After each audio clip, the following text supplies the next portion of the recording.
2 days later, nilaza i Patrick Raharmanana hoe anisany fototry ny olana eto Madagasikara dia resaka olona. Ady tsy mety vita eo amin'ny Andry Rajoelina sy Marc Ravalomanana no anisany fototra olana goavana eto amin'ny tany sy ny firenena raha ny fanambarana izay nataony Patrick Raharmanana.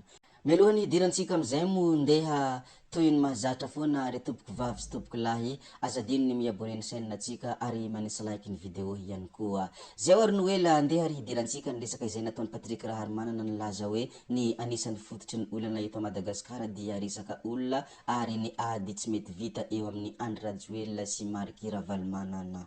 Nampiatsiahy sy nampahafantatra moa i Patrick tao amin'ny pilokely izay fataony ny 2 andro lasa izay hoy izy nilaza nanao hoe miodikodina daholo ny resaka rehetra ary anisany fototry ny olana eto Madagasikara dia ny resaka olona.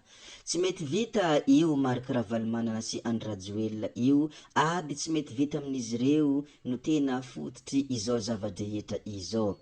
Ary tsy ny fijerenan'ny vahoaka malagasy no mahamaika izy ireo fa ny fanangonana olona hanohana any Andry Rajoelina na hanohana any Marc Ravalomanana. Io foana no miverimberina hatrizay raha ny fanambarana izay nataony Patrick Raharmanana. Samy navita be teto amin'ny firenena ireo ary samy manana ny kilemany ihany koa ary samy manana ny famotehany teto ihany koa izy ireo. Na Andry Rajoelina izany na Marc Ravalomanana dia samy manana izay fahalemeny sy kilemany izay ary samy navita be teto amin'ny firenena ihany koa.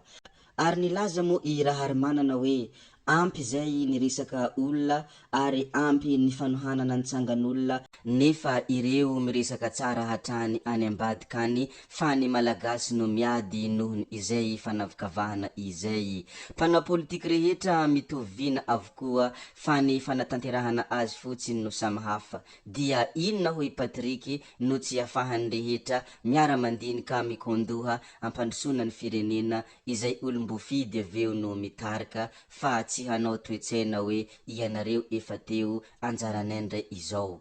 Izany no fanehoan-kevitra izay nataony Raharmanana Patrick tao amin'izay pilokely izay ary ny farany moa dia somary havahava masika i Patrick nilaza ka nanao hoe anjaranareo inone angalatra anodikodim-bola izay tratra mandositra any ivelany tsy misy bedy tsy zay sy zay mo ny fomba fijeriny Patrick Raharmanana manoloanany ireto filoham-pirenena izay tena malaza eto Madagasikara ireto, tsy iza mo izany fa Marc Ravalomanana sy Andry Nirina Rajoelina.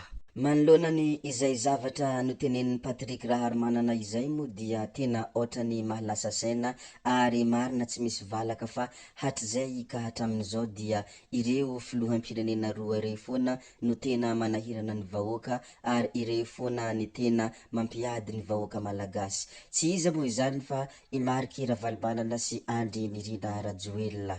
Raha tsy ahivina moa ny tantara dia nanomboka tamin'ny taona 2012 na 2002 dia efa nisy izany Marc Ravalomanana izany ary nitondra hatramin'ny taona 2009 na hoe 2020. Dia nanomboka teo ndray dia nalaza ny filoham-pirenena ankehitriny Andry Nirina Rajoelina ary mandraka ankehitriny dia mbola izy eo hitantsika rehetra iaraha mahita iaraha malala fa tena mbola mambahoaka amizao fotoana izao. Tena tsisy safidy hafa tokoa ve ny malagasy ary ny malagasy ve dia tena tsy mila olom-baovao. Malagasy dia reo foana tsy hay inona ny mahatonga ny malagasy concentré amin'ireo filoham-pirenena anankiroa reo foana. Ny antony dia mety hoe ireo no tena navita indrindra teto amin'ny tany sy ny firenena ary ireo no mety tsapan'ny malagasy fa ny filoham-pirenena tena mendrika indrindra ary tsy mendrika hosoloana fa mendrika hitondra eo mandra-pahafatin'izy ireo ary ny malagasy raha te moa dia mora afapo nefa mora menimenina ihany koa fa matoa izy ireo napetraky ny malagasy eo dia tsapan'izy ireo fa tena mahavonjy ny malagasy ary indrindrandrindra mavita miady amin'ny fantrana sady tsapantsika rehetra tokoa moa amizao fotoana izao fa i filoham-pirenena Andry Nirina Rajoelina dia anisany secret des peuples na hoe mambahoaka izay ary tsy misy olona leo amin'ny zavatra ataony izany filoham-pirenena Andry Nirina Rajoelina izany. Ny marikira Valimanana etsy an-daniny moa dia tena mbola mambahoaka ihany koa ary tena mbola mambabo ny fony malagasy, nohon'izany avelao ny malagasy hirona amin'ireo olo roa ireo, avelany malagasy tsy hifidy olona hafa fa tsy misy mahavita toy ireo olona anankiroa ireo. Eto moa i Patrick Raharimanana milaza hoe ampy ny resak'olona, ampy ny fanohanana ny tsangan'olona nefa ireo miresaka tsara hatrany any ambadika any fa ny malagasy no miady nohony izay fanavakavahana izay. Ny tena marina tokoa moa dia ny malagasy no manaiky ampiadina ary ny malagasy dia manaiky abadona ihany koa, ninona ny trangan-javatra miseho dia ny malagasy bady foana, nefa ny tena olana maventy dia ny malagasy dia tsy manaiky lazaina fa izay bado izay no toetsainan'ny malagasy, ary ny malagasy dia tsy manaiky izay hoe ianareo dia donto. Miseho maranitra foana ny malagasy ary miseho mahay foana ny toetsainan'ny malagasy, enina fa donto aza, ary ireo miseho mahay ireo dia ireo no voambaka vetivety ary ireo dia anterany izany fanavakavahana izany, nefa mbola midoka tena ihany fa hoe maranitra sy mahay. Ary ny tena olana dia ny zavatra tsy tokony ho fantatra no fantatra, ary ny zavatra izay tokony ho hay indray no tsy fantatry ny malagasy. Ary raha vantany vao miteny na misy olona miteny hoe ny malagasy dia anderan'ny fanavakavahana ary ny malagasy dia donto, dia tsy zakany malagasy ny filazan'olona izay fahamarinana izay, ary tsy zakany malagasy ny filazan'olona izay zavatra marina sy zava-misy izay. Mety zay angamba ilay fomba fiteny hoe ny marina rehetra tsy mba filaza, ary ny teny dia sabatra maranitra mandratra malemy malefaka, mety izay fahamarinana izay dia tsy zakany malagasy ary mandratra ny fony malagasy ihany koa.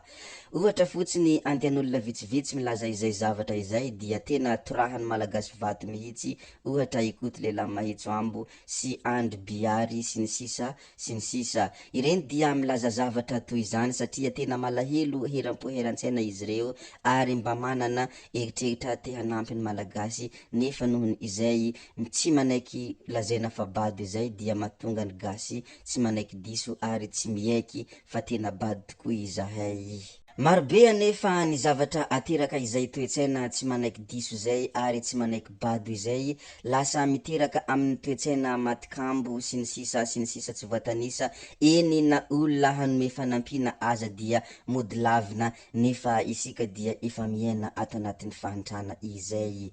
Oeraoera matikambo sy ny sisa tsy voatanisa, nefa dia tsy miteraka vokatsoa lehibe eo amin'ny fiainana ny zavatra toy izany. Misy olona hanampy anao dia ianao mbola matikambo indray ka tsy magaga raha toa ka tsy hiala ao anatin'izay abadona, tsy hiala ao anatin'izay fanavakavahana, ary tsy hiala anatin'izay fahantrana izay. Ino moa ny resaka izay nataon'ny Patrick tao amin'ny pilokely, ary aingany ho ampy tokoa ny fanahanana ny tsangan'olona, koa dia mankasitraka antsika rehetra navitany hainao hatramin'ny farany. Veloma vetivety ianareo fa tsy hoe veloma mandrakizay gaby hoie. Tsao tsao.